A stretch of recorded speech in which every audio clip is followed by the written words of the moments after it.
Hello friends, welcome to sound card. இன்றைக்கி நம்ம பார்த்துக்கிட்டு இருக்க இடம் அடையாரில் உள்ள புரோக்கன் பிரிட்ஜ். இதோட ஹிஸ்ட்ரி பற்றி பார்க்கலாம். ஷோவில் போகிறதுக்கு முன்னாடி இன்னும் நம்ம சேனலை நீங்கள் சப்ஸ்கிரைப் பண்ணனா மறக்காமல் சப்ஸ்கிரைப் பண்ணுங்கள். கீழே உள்ள பெல் ஐக்கானை மறக்காமல் கிளிக் பண்ணுங்கள். வாங்க இப்போ ஷோவில் போகலாம்.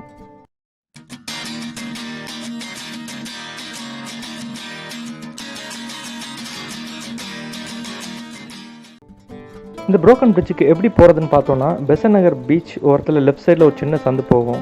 திண்டுக்கல் தலப்பாட்டி பக்கத்தில் லேண்ட்மார்க், அது பக்கத்தில் ஒரு சின்ன சந்து போகும். லெஃப்ட் அப்படியே நீங்கள் திரும்பினீங்கன்னா சின்ன குப்பை மாதிரி வரும். கொஞ்ச நேரத்தில் ரோடே இருக்காது, வெறும் மண் தரை தான் இருக்கும். அது வழியாக நீங்கள் தொடர்ந்து போனீங்கன்னா ஒரு 1.5 கிலோமீட்டர் உள்ளே போகிற மாதிரி இருக்கும். சுற்றி வெறும் காடு மாதிரி தான் இருக்கும். ஆள் நடமாட்டமும் ரொம்ப கம்மியாகவே இருக்கும்.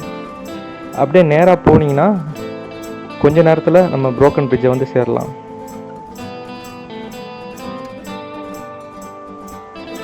இப்போ நம்ம புரோக்கன் பிரிட்ஜுக்கு வந்தாச்சு. இந்த புரோக்கன் பிரிட்ஜு வந்து எப்படி ஏறுறது பார்த்தா படிக்கட்டெலாம் எதுவும் இல்லை, நம்ம கல்லை உடச்சி வச்சுருக்காங்க.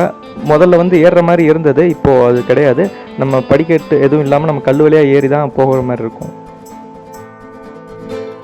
இந்த இடத்த பார்க்கவே ரொம்ப அழகாக இருக்குது. கீழே அடையாறு ரிவர் போயிட்டுருக்கு. ரைட் சைட்லேருந்து மெரினா பீச்சோட காற்று நல்லா வீசிகிட்ருக்கு.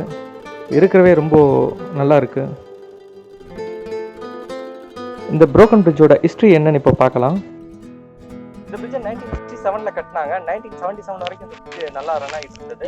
1977 நிறைய தண்ணி போய் ஒரு பார்ட் ஆஃப் த பிரிட்ஜ் வந்து இடிஞ்சு விழுந்துச்சு. ஸோ இடிஞ்சு விழுந்ததுக்கப்புறம் இதை யாருமே பராமரிக்கவும் இல்லை. ஸோ அதனால் அப்படியே கைவிடப்பட்டுச்சு. ஸோ இதனால் வந்து இதை புரோக்கன் பிரிட்ஜ்னு சொல்கிறாங்க. சென்னையில் one of the most haunted பிளேஸ்ன்னு சொல்லலாம். டாப் 10 பிளேஸில் டாப் 4 இது மோஸ்ட் ஹாண்டட் பிளேஸ்ன்னு சொல்லலாம்.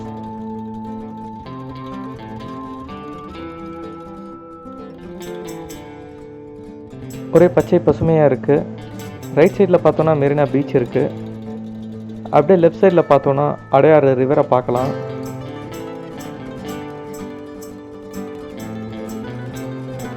இந்த காட்சிகளை பார்க்குறதுக்கு வந்து ரொம்ப அருமையாக இருக்குது.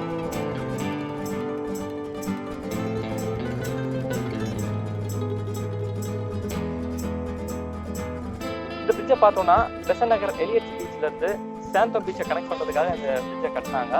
இங்கே இருக்க மக்கள், அதாவது இங்கே மீனவர் மக்கள் எல்லாமே வந்து மீன் பிடிக்கிறது இந்த பிரிட்ஜை யூஸ் பண்ணி கனெக்ட் பண்ணிக்கிட்டு இருந்தாங்க. ஒரு காலத்தில், அதாவது 1977 ஏற்கனவே சொன்ன மாதிரி, இதை வெள்ளம், அதாவது தண்ணி நிறைய வந்து இதை அடிச்சதுக்கப்புறம் பார்த்தோன்னா ஒரு பார்ட் ஆஃப் த பிரிட்ஜை வந்து உடஞ்சதுக்கப்புறம் வந்து இதை அப்படியே பராமரிக்கிறதே விட்டுட்டாங்க.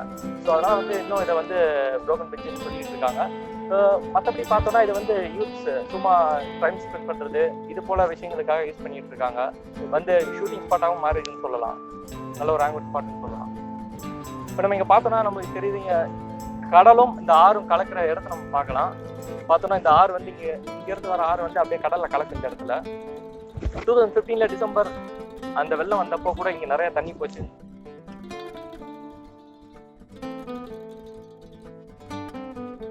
இந்த ஆறும் கடலும் ஒன்றா கலக்கிற இடத்த இப்போ நம்ம கீழே இறங்கி போய் பார்க்கலாம்.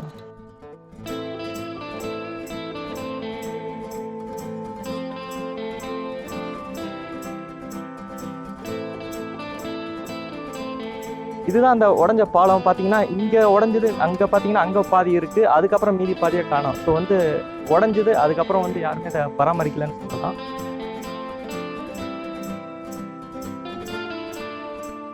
இப்போ நம்ம இங்கே சும்மா இங்கே பார்க்கும்போதே வந்து நிறைய மீன்களை நம்மளால் பார்க்க முடியுது. இப்போ பார்த்தோன்னா கரையோரத்துலேயே வந்து சின்ன சின்ன குட்டி மீன்களை நம்மளால் பார்க்க முடியுது.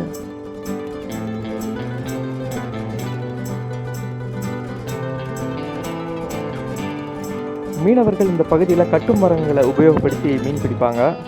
இந்த ஆற்றுல வந்து ஆழமும் குறைவு, அதனால் இடுப்பளவு தான் தண்ணி போகுது. அதனால் வந்து சில மீனவர்கள் வந்து நடந்தே போய் வலை வீசி மீன் பிடிப்பார்கள். அந்த காட்சியை நம்மளால் பார்க்க முடியுது.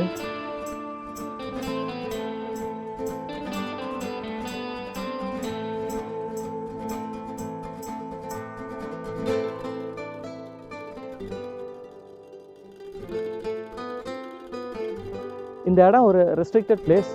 இங்கே அதையும் மீறி பசங்க வராங்க. எதுக்கு வராங்கன்னு பார்த்தோன்னா, இங்கேருந்து கடலை பார்க்க வியூ நல்லாயிருக்கும். அதுவும் இல்லாமல் பின்னாடி அந்த பில்டிங்ஸை ஃபோட்டோ எடுக்கிறதுக்காக, அது வியூ நல்லா இருக்கிறதுக்காக ஃபோட்டோ எடுக்கிறதுக்காக வருவாங்க.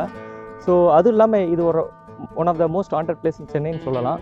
ஏன்னா இரவு நேரங்களில் இங்கே பேய் நடமாறதா சொல்கிறாங்க. ஆனால் அது எந்த அளவுக்கு உண்மைன்னு தெரியல, வந்து பார்த்தா தான் தெரியும். அதுவும் இல்லாமல் இங்கே கேர்ள்ஸ் வரதா இருந்தால் தனியாக வராதீங்க, யாரோ ஃப்ரெண்ட்ஸோட மொத்தமாக ஒரு ஃப்ரெண்ட்ஸ் சர்க்கிளாக வந்தால் ஓகே. மற்றபடி இந்த இடம் அவ்வளோ சேஃப்டி இல்லைன்னு சொல்லலாம். ஏன்னா பார்த்தீங்கன்னா வெறும் அமைதியாக யாருமே ஆள் நடமாட்டம் கம்மியாக தான் இருக்கும்.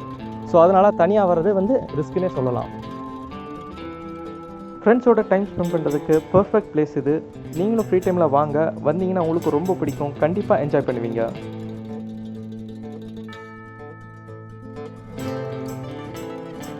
ஹலோ ஃப்ரெண்ட்ஸ், ஷோ உங்களுக்கு பிடிச்சிருக்குன்னு நினைக்கிறேன். பிடிச்சிருந்தா லைக் பண்ணுங்கள், கமெண்ட் பண்ணுங்கள், ஷேர் பண்ணுங்கள், மறக்காமல் சப்ஸ்கிரைப் பண்ணுங்கள். மேலும் இதே போல் வேறு ஒரு வீடியோ உங்களை சந்திக்கிறேன். பாய்.